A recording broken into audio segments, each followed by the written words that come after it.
तो नमस्कार साथियों, मैं अंकित चौहान स्वागत करता हूँ आपका आज की हिंदी की इस क्लास में।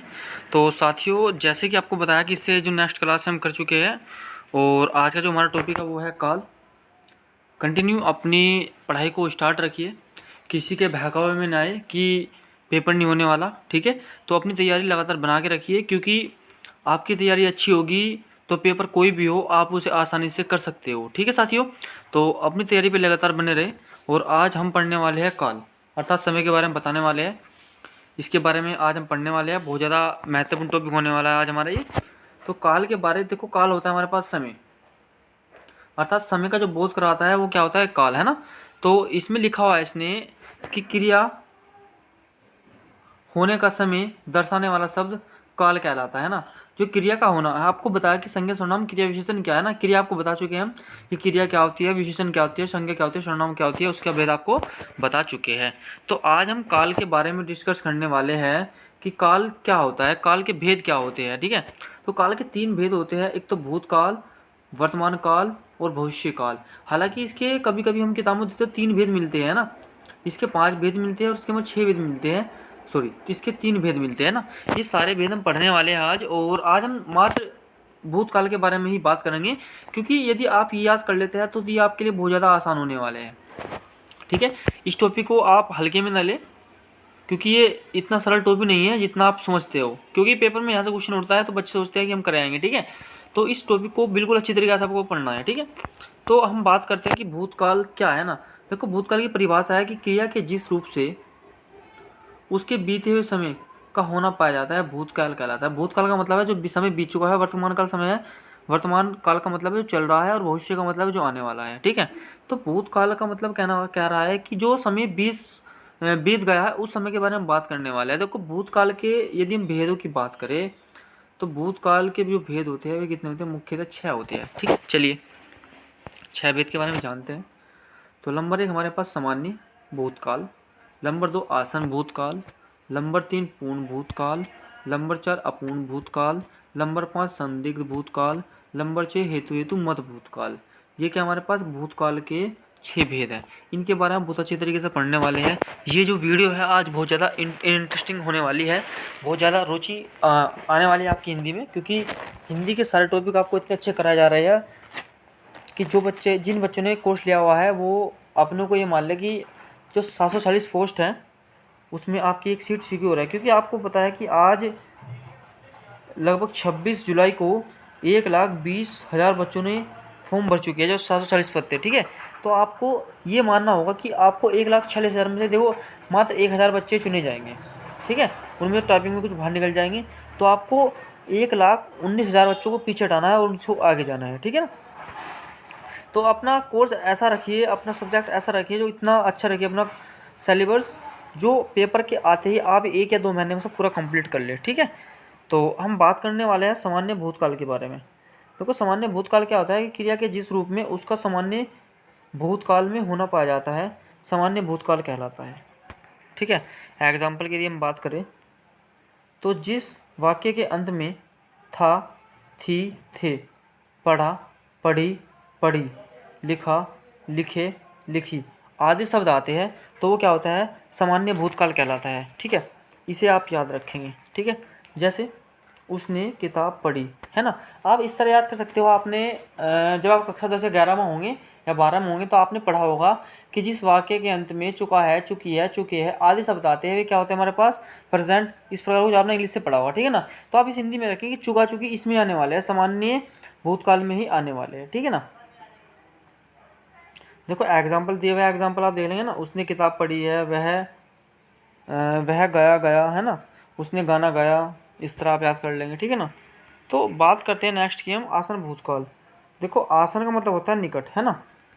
तो आसन का अर्थ होता है समीप या निकट, अर्थात क्रिया के जिस रूप में यह बोध होता है कि उसकी समाप्ति निकट भूतकाल में है तो वह आसन भूतकाल कहलाता है। उसने अभी अभी पूजा की है, सोनू ने अभी अभी खाना खाया है, ठीक है। तो जिस वाक्य के अंत में चुका है, चुकी है, चुके हैं, लिया है, खाया है, पिया है, आया है, देखो इसमें है, देखो उसमें क्या आता है हमारे पास, पढ़ी, पढ़े, चुका, चुकी, लिया, दिया, खाया आदि आते हैं, पर इसमें हमारे पास इनके लास्ट में क्या लग जाएगा, हा लग जाएगा। बस इनके लास्ट में क्या लग जाएगा, हा लग जाएगा। तो वो कहाँ पहुँच जाएगा, आसन भूतकाल में पहुँच जाएगा। ठीक है ना। देखो दिया भी है कि जिस वाक्य के अंत में या है, ये है, पढ़ा है, पढ़ी है, पढ़े आदि आते हैं तो वो क्या होता है हमारे पास, आसन भूतकाल होता है। ठीक है साथियों। तो सामान्य पढ़ लिया, आसन पढ़ लिया, हम बात करते हैं पूर्ण भूतकाल की।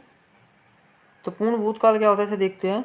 क्रिया के जिस रूप से यह बोध होता है कि उसकी समाप्ति काफ़ी समय बाद हुई है। ये चीज़ आप याद रखेंगे, आप सिर्फ याद रखेंगे कि जिस वाक्य के अंत में था है, थी, थे है, चुका, चुकी, चुके, थी, है ना। मतलब जिस वाक्य के अंत में चुका थी, चुकी थी, चुके थे, लिया था, खाया था, पिया था, आया था, है ना। देखो पहले हमने क्या पढ़ा, लिया, खाया, पिया, आया, फिर बाद में क्या लगाया, हा लगाया, अब क्या लगा हमने यहाँ, थी लगाया, है ना।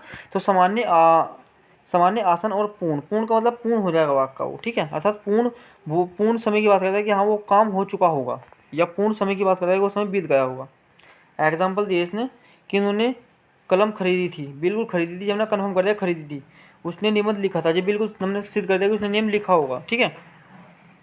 अपूर्ण भूतकाल की बात हम बात करते हैं।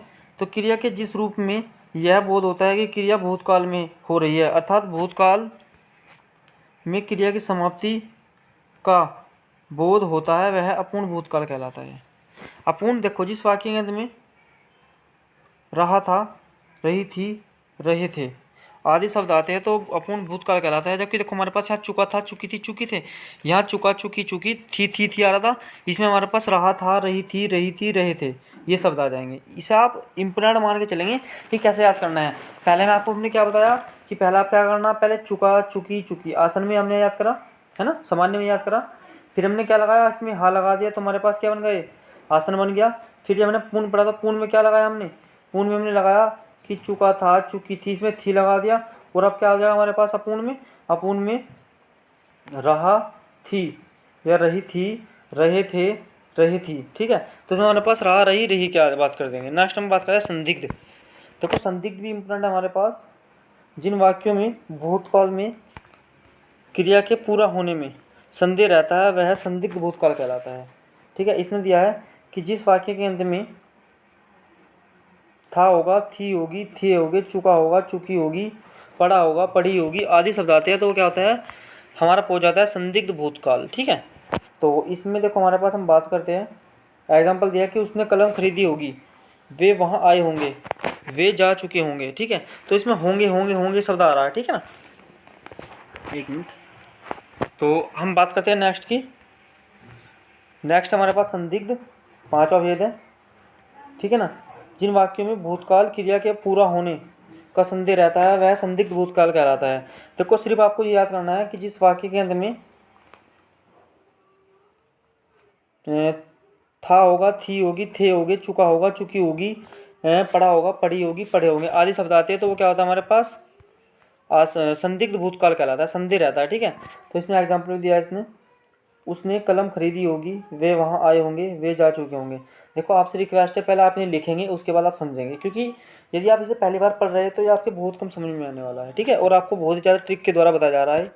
लास्ट है हमारे पास हेतु मत भूतकाल।